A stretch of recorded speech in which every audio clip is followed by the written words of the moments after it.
Hi guys! Ayan, welcome back again to my YouTube channel. By the way guys, maraming salamat po sa walang sawang pagsubaybay sa ating pong daily love reading. And kung ikaw ay bago pa lang sa ating channel, mag-subscribe na po kayo. Then, i-click mo na rin yung ating notification bell para lagi kang updated sa ating mga bagong upload, okay? So, by the way guys, sa mga interested po sa ating private reading, nasa description box below lang po yung link ng Facebook o message nyo lang ako. So, by the way, tingnan natin kanino bang love reading itong masasagap natin ngayong araw. Okay. The Emperor, dependability, authority, and structure. So, itong person na nilulook forward mo is someone na stable na. Emperor. So, parang tapos na to guys tuon sa pag-explore, happy-happy, yung mga ginagawa ng mga teenager, mga 20 plus, na para bang walwal doon, happy-happy dito, cheating dito, ganyan-ganyan. Yung para bang wala nang bukas, basta gusto lang maging masaya. Yung mga ganong bagay, tapos na doon yung person mo, pwede na pagdaanan niya na lahat yon. Ngayon kasi guys, mas nagiging responsible itong person mo na to. Tignan pa natin, bakit yan ang lumalabas sa unang card natin. Additional message. Kanina po itong love reading. Meron tayong Ace of Swords, new ideas, breakthrough, realizing the truth. Oh, pwedeng matagal mo na pala tong kilala. Pwedeng binasted mo.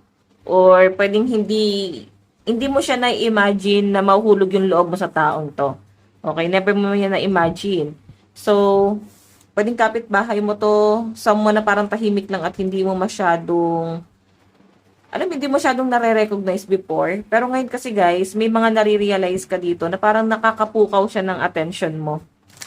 Okay? Tignan natin. Additional message.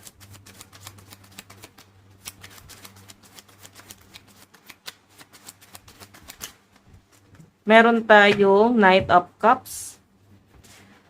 Oh, nako, may mga third party dito ha. Pwede ikaw yung third party. Piling ko kasi may karelasyon na tong person na nilook forward mo. Nasa kanya lahat eh. Yung ina-ideal mo sa isang tao. Pwedeng nakita mo dito sa taong to. And again, kagaya nga ng sabi ko dyan guys, pwedeng natukso ka sa taong may iba o may karelasyon o pwedeng kakahiwalay lang. So, pwedeng may issue pa to sa, sa person niya. Na para bang kailangan niya muna guys, ayusin yung relationship niya sa iba. Bago kayo guys, pumunta sa higher commitment, no? Bago nyo guys panindigan yung relasyon yung dalawa. Kasi meron pa kayo guys, siya, may iba pa siyang problema. So, ang hirap naman guys pumasok sa isang relasyon na komplikado pa. Eh, yun yung nakikita ko sa person mo. Medyo conflict to. Pero pwedeng aware ka dito. Okay. Or pwede naman guys na nasa talking stage kayo, then ino-open niya sa inyo yung nangyayari sa kanya, sa love life niya. Then wala ka naman pakit before eh. Pwede kasing friends mo lang to, pwedeng kapitbahay mo lang, or baka trip niya lang talagang magkwento sa inyo. Okay?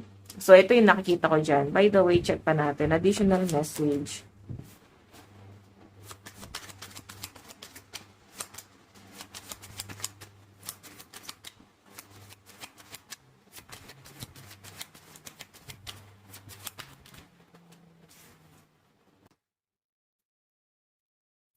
Meron tayong 9 of coins. Indulgence, thriving, self-reliant. Okay, so by the way guys, yung pinapakita kasi sa akin dito, 9 of coins. Pwedeng ikaw, may insecure ka, no, dun sa person niya. Pwedeng magka-relasyon pa kasi or pwedeng may on and off lang na nangyayari sa dalawang yan. May insecure ka kasi mukhang maayos na may yung buhay nun, no, nung person niya, yung legal. Okay? Parang maayos yung buhay, maganda yung career, and mas mataas yung tingin niya sa sarili niya. Kumbaga, yung tingin mo sa person mo, guys, mataas na eh. Pero parang mas mataas pa tong person niya. Okay? So, sa end mo, tignan mo naman, napakasimple mo dyan. Sa end mo, pwedeng maiisip mo na parang wala naman akong laban sa taong to. Parang nakukumpara mo yung sarili mo dyan. Again, additional message.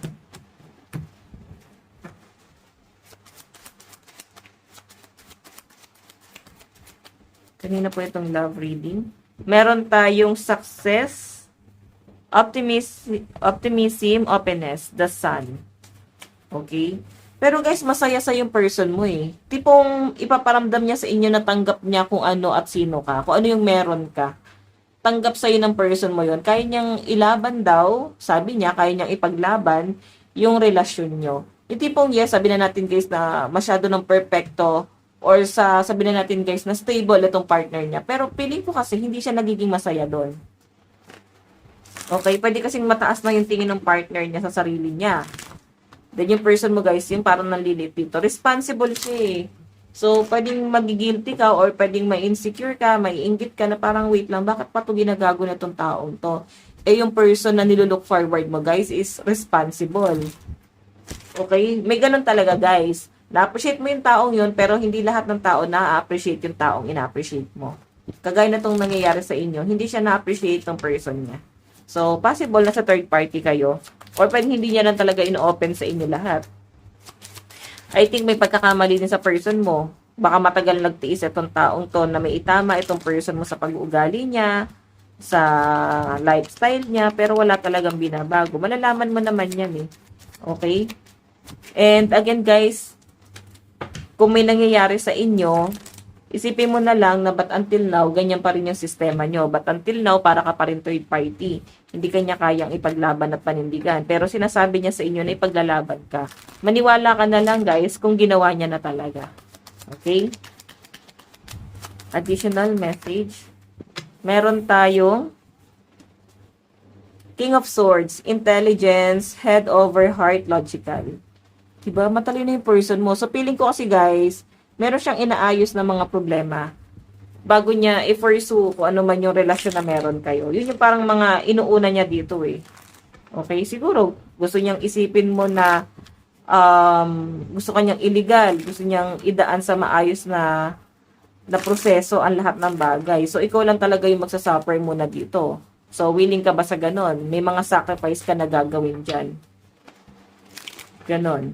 So, by the way, additional message. Meron tayong Ace of Coins. Financial opportunity, prosperity, manifesting money. May blessing daw na darating sa inyo, oh. Okay, ibig sabihin, bago din sa person mo, may distraction. Pero yung distraction naman, guys, is good news. Feeling ko kung bakit binibigay ni universe sa inyo tong blessing na to, para mapukaw yung attention mo at hindi ka lang mag-focus dito.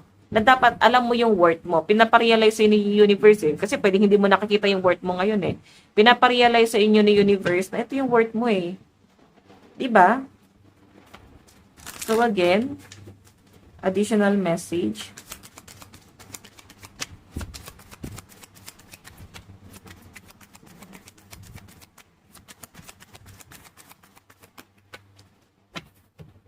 Meron tayong Seven of Swords. Ayun o. Naku.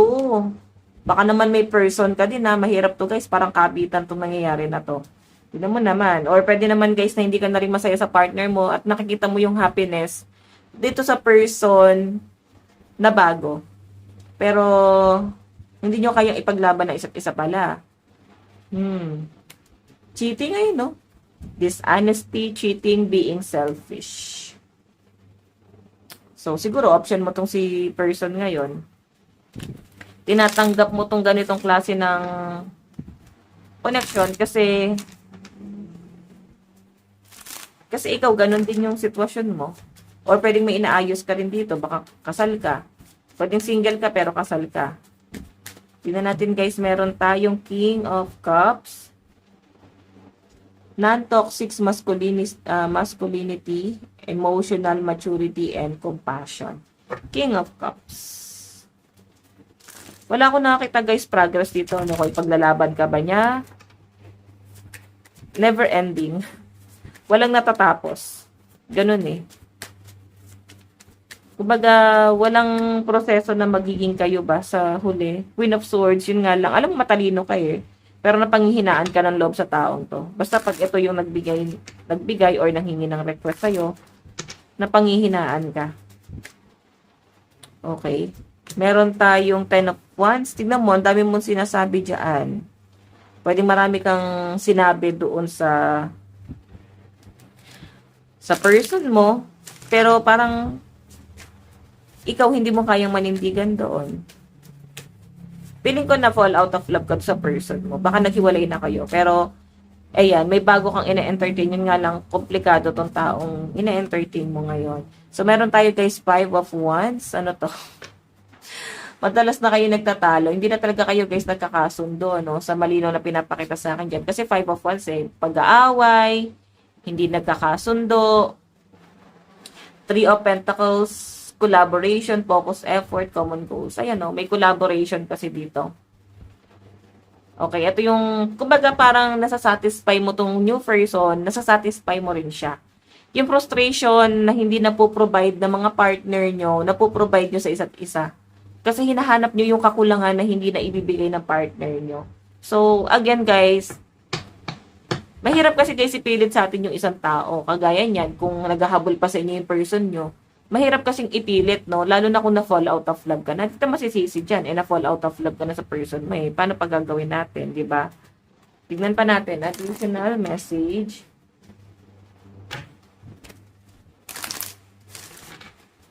Additional message.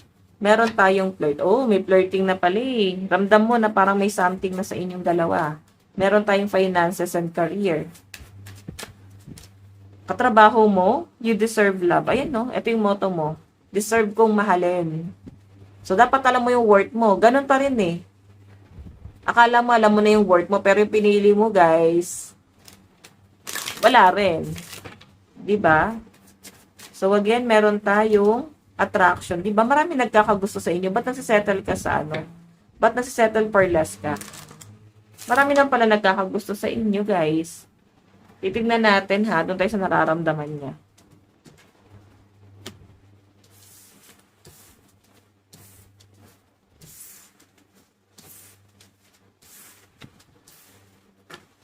Okay. Nararamdaman ng person mo sa'yo ngayon.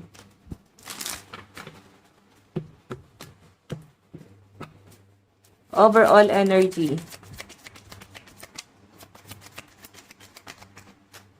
Overall energy.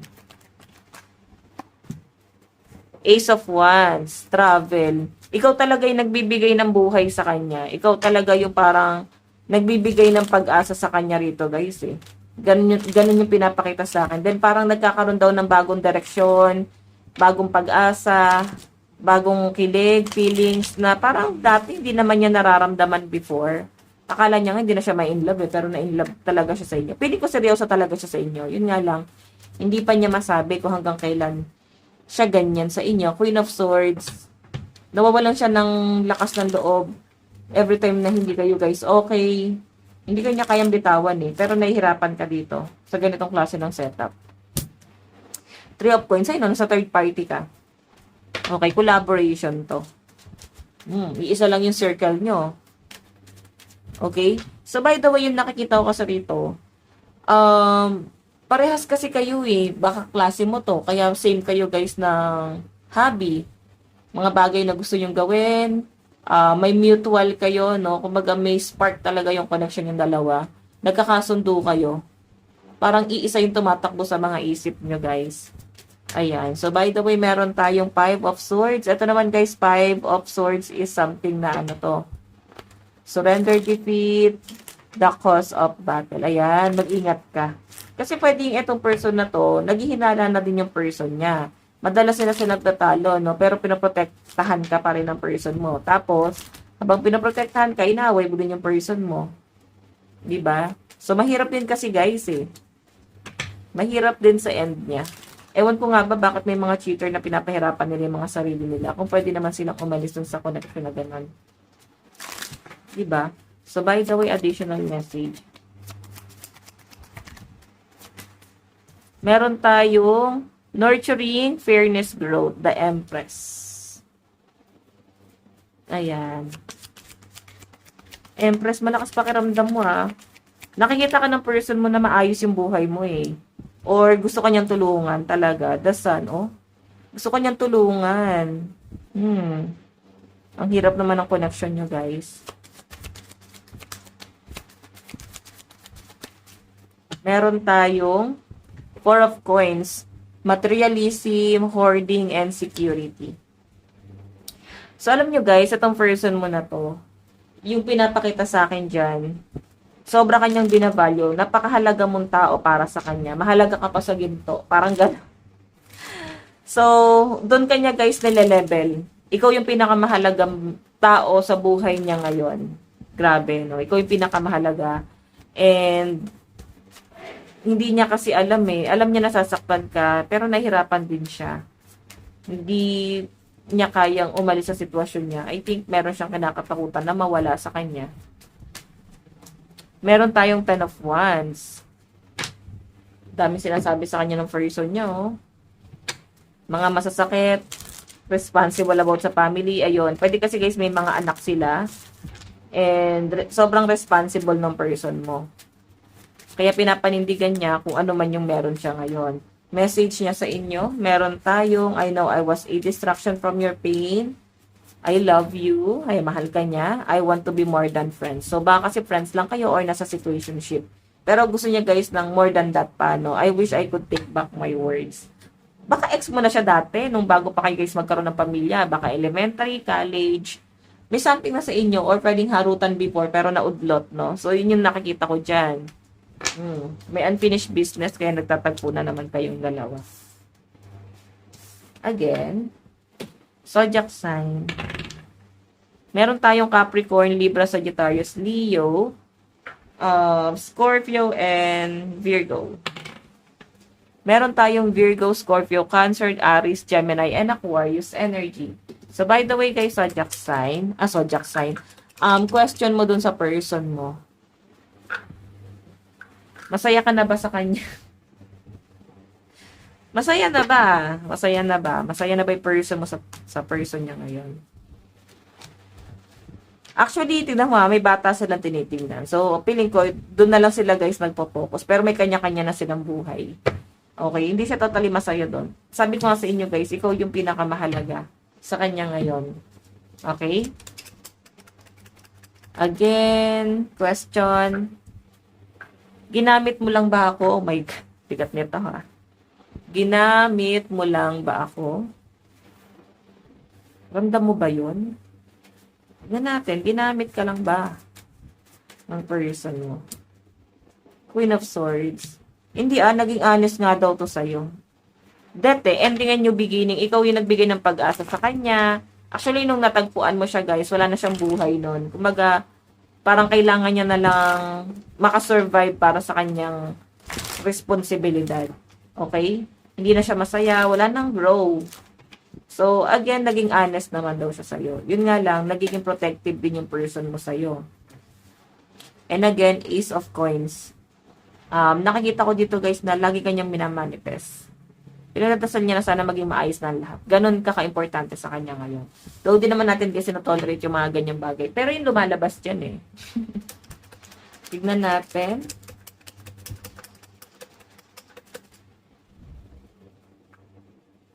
Oops, ay lumabas mo.